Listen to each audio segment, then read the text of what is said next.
Holy Gospel according to Matthew. Glory to you, O Lord. When John the Baptist heard in prison what the Messiah was doing, he sent word to his disciples and said to him, "Are you the one who is coming, or are we to await for another?" Jesus answered them, "Go and tell John what you hear and see. The blind receive their sight, the lame walk, those with a skin disease are cleansed, the deaf hear, the dead are raised, and the poor have good news brought to them. And blessed is anyone who takes no offense at me." As they went away, Jesus began to speak to the crowds about John. "What did you go out into the wilderness to look at? A reed shaken by the wind? What then did you go out to see? Someone dressed in soft robes? Look, those who wear soft robes are in royal palaces. What then did you go out to see? A prophet? Yes, I tell you, and more than a prophet. This is the one about whom it is written, 'See, I am sending my messenger ahead of you, who will prepare your way before you.' Truly, I tell you, among those born of women, no one has arisen greater than John the Baptist. Yet the least in the kingdom of heaven is greater than he." This is the gospel of the Lord. Praise to you, O Christ.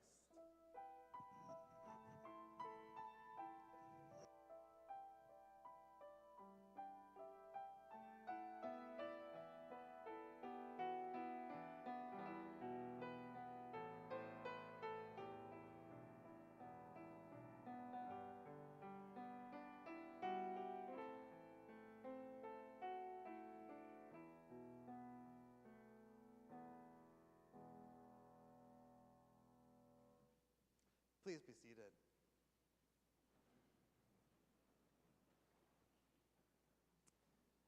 So it's another week with John the Baptist. Last week we got to hear John the Baptist calling to people to turn to God's way of justice and renewal. And as I think about John the Baptist and kind of how he's portrayed, especially in Matthew's gospel, I kind of think of John as the first century equivalent of a hype person, right? Like a hype man or a hype woman, right? It's a person who's sent ahead to kind of stir up anticipation and build up excitement.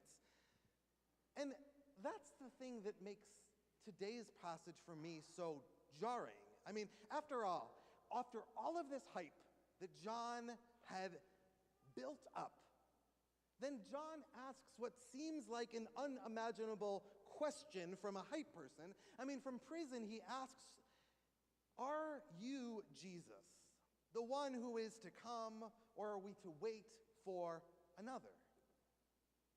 And I think it feels so jarring because John had spent all those years proclaiming that the Messiah is coming. He had preached boldly. He had witnessed publicly. He had done all of these things in such a way that, well, that's the whole reason he landed up in jail today. And so how could he, now that the Messiah is right there before him, have so much uncertainty? Now, we could assume that John was confused because he couldn't see Jesus' ministry firsthand. After all, he was in prison. But Matthew's gospel suggests something a bit deeper than that.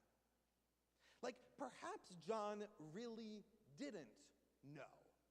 I mean, perhaps like so many others in Matthew's story, John himself was wrestling with doubt and wondering whether Jesus was the Messiah. After all, Jesus did not fit the expectations of a Messiah. You see, in John's time, many faithful people, including the Pharisees and the disciples and really much of the broader Jewish community, expected the Messiah to be a military leader, someone who would overthrow Rome and restore Israel through force. After all, violence was, and is, the language of empire. And many assumed that God would answer violence with even greater violence. But what we find in Matthew's gospel is that Jesus does not do that. For if we keep reading, Jesus talks about how violence has plagued what Matthew calls the kingdom of heaven, or what we might also know as the kingdom of God, or in other words, God's vision for the world. Yet instead of Jesus responding with power and domination, Jesus responds with healing.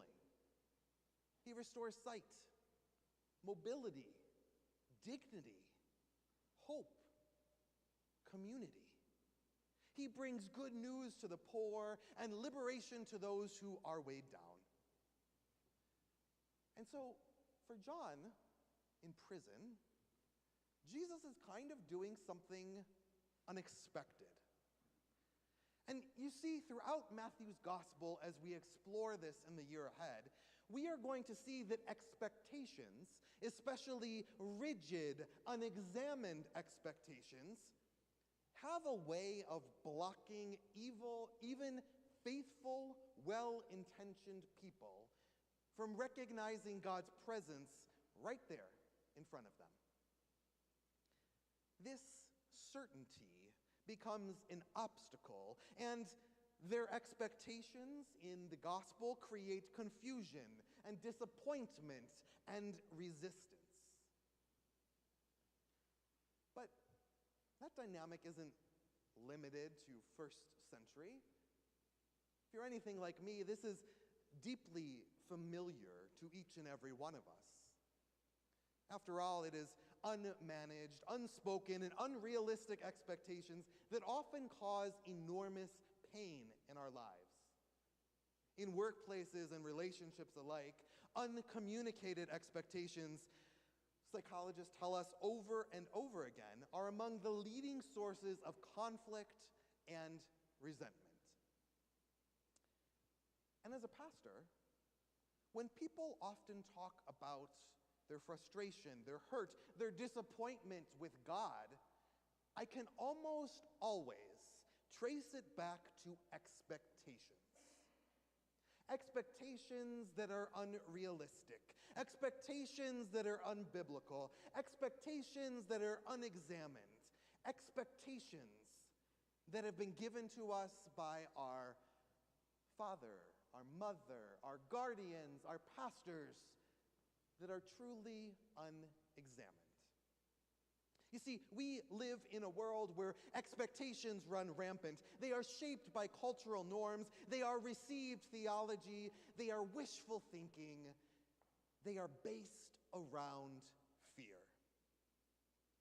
We are told as a society that we should be happy and productive, that we should have a plan, a path, a visible marker of our success, that adulthood and faith should look one very specific way. These expectations exhaust us, they confuse us, and sometimes they push us to a place where, like John, we must stop and ask the hard questions.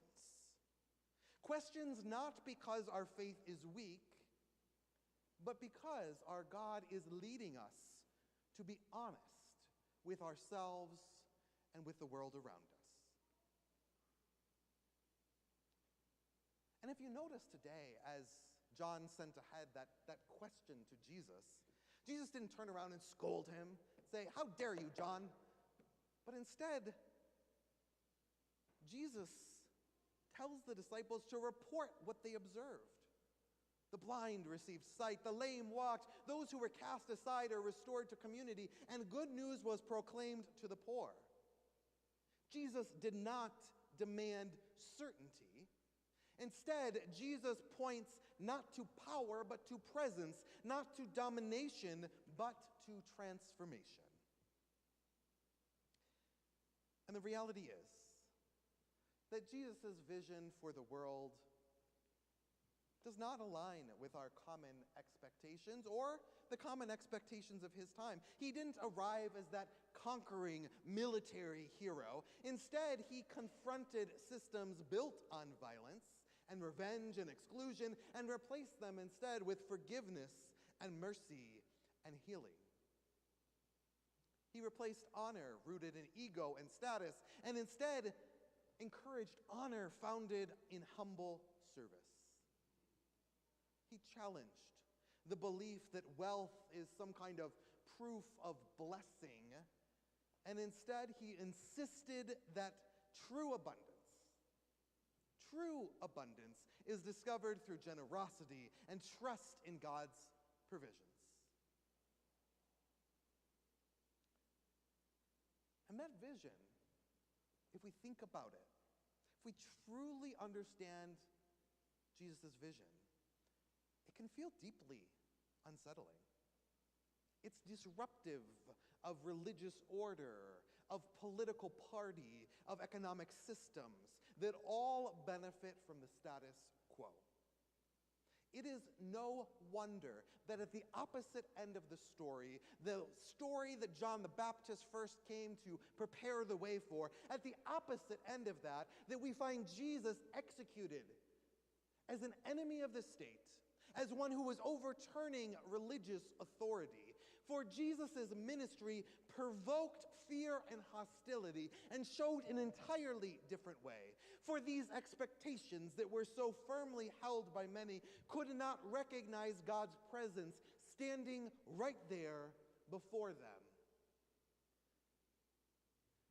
And the challenge of our faith is so too to confront those expectations that we have of God, those expectations that we have of one another, those expectations that block us from experiencing God's living presence right among us. And that challenge feels so especially sharp here in 2025. We are tired. Many of us are carrying grief that we have not fully named. We are navigating an intense political division in our country. We are seeing institutions eroding before our very eyes. We have economic anxiety. We have fears of climate collapse and a relentless pressure to perform when so much of our lives and our world feels so fragile. And in a world that demands answers, efficiency, quick fixes, waiting on God's full vision to reign among us can feel so entirely unbearable. And yet it is in this moment, in that moment in Jesus' time, when honest faith sounds much more like John's question rather than confident, kitschy slogans and the Christmas decor. And so today in this Advent season, I invite us into some honest moments of reflection. And so, knowing that it was going to be a little cold today, I needed to get your muscles moving, get your brain moving. So in your bulletin is a blue half sheet of paper. So let's pull that out. This is the moment where I see if you were making a list in your head of something else or you heard me. So pull out the blue piece of paper in your bulletin. And what I'd like you to do, go ahead and take one of those pens out in the pew in front of you. And I want to invite some honest reflection. You're not going to put your name on it. Nobody's going to see it. But I want you to jot down what your expectations are of God. So, what or who is God? What do you expect God to do in the world? So your expectations of God. Who or what is God, and what do you expect God to do? I'm going to give you a few moments.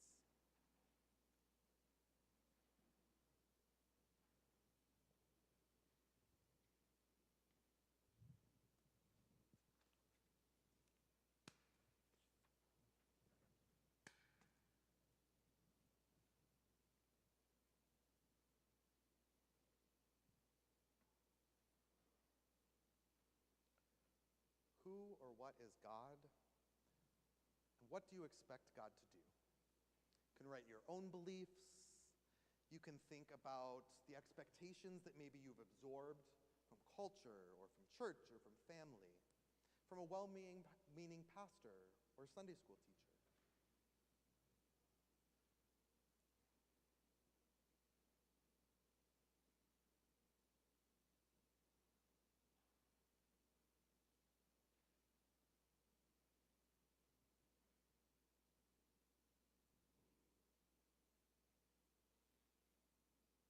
Who or what is God? And what do you expect God to do?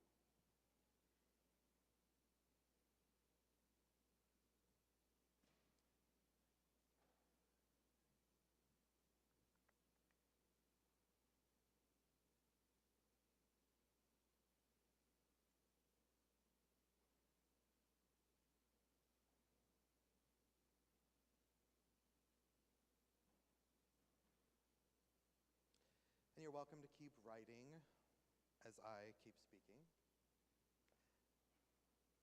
And when you're done, just hold those expectations in your hands in front of you. For today in the gospel, we see in John's witness that we are invited to look at those expectations. John expected a military leader, a ruler, someone who was going to come and overthrow it all with violence. But yet John was presented with a Messiah that was very different.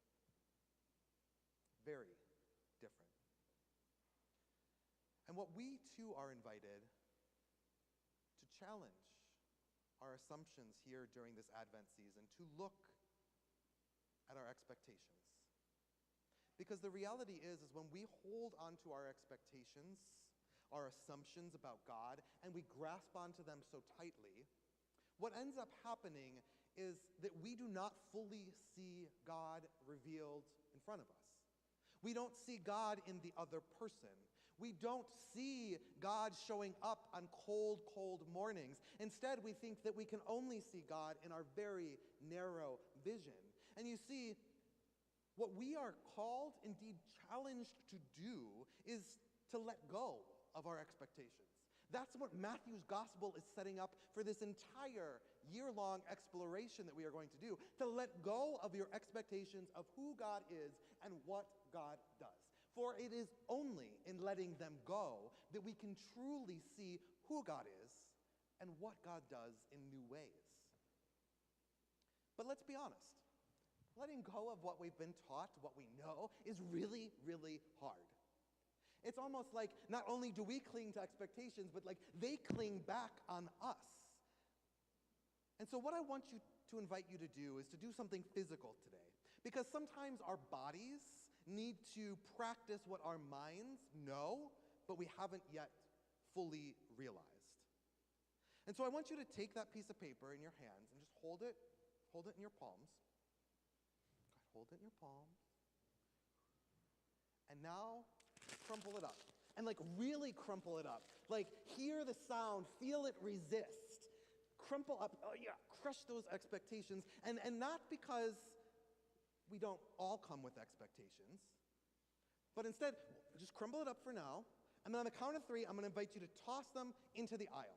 Whatever aisle is closest to you. You ready? Crumble them up. 1, 2, 3. There we go.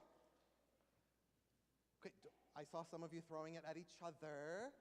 It's cute, but not that cute. Remember, no violence. That's what we were talking about.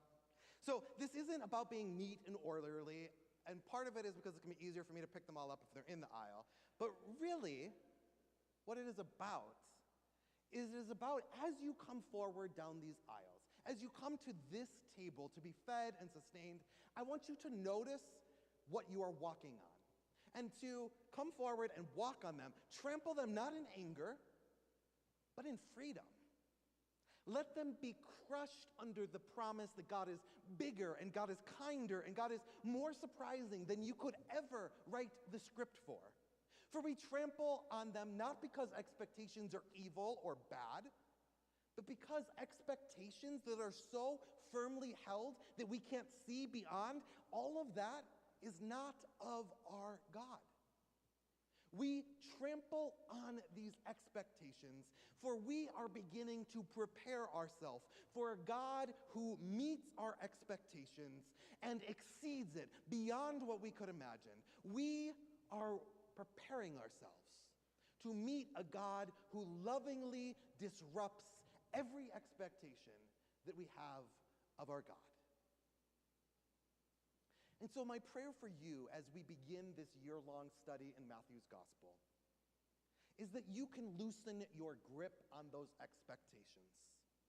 Those expectations that drain your life and your joy, that you can toss them aside, that you can come ready to this place to encounter God anew. And then you can let God's presence revealed in the Scriptures, instead of through the mindset that you're already bringing to the Scriptures, that you can allow that to reshape us together. Because what we know from John, what we know from the Gospel, is that releasing those expectations of God and of one another, it is only then, that we can recognize Christ living among us. For we may see how God brings healing out of brokenness. We can see how justice is given to those on the margins, and how hope is given in places that feel beyond redemption. So my prayer for you is that you might discover, like John, that the Messiah comes not as we expect, but instead the Messiah comes in the ways that we precisely need. Thanks be to God for overturning these expectations, and thanks be to our God who opens our eyes, our minds, our souls to something entirely new.